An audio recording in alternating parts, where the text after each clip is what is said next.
உதயநிதி ஸ்டாலின் துணை முதலமைச்சராக நியமிக்கப்பட்டது குறித்து அதிமுக விமர்சித்த நிலையில் அதிமுகவில் எந்த அடிப்படையில் ஓபிஎஸ் துணை முதல்வராக இருந்தார் என அமைச்சர் எம்.ஆர்.கே. பன்னீர்செல்வம் கேள்வி எழுப்பியுள்ளார்.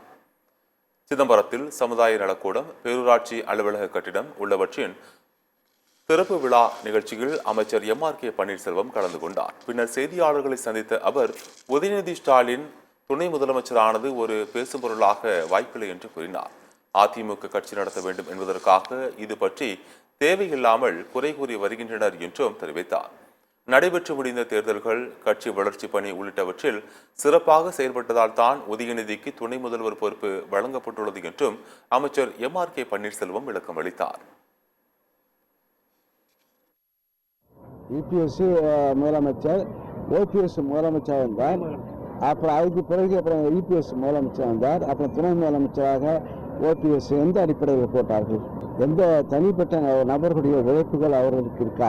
Jayalalithaa banner, MGR banner, Jayalalithaa banner, MGR banner, அந்த பேனர் தான் அவர்கள் வருகிறார். தவிர இது சுயம்பாக திராவிட முன்னேற்ற கழகத்துக்கு சுயம்பாக உதயநிதி அவர்கள் அவர் வளர்ந்து கொண்டிருக்கின்றார்கள்.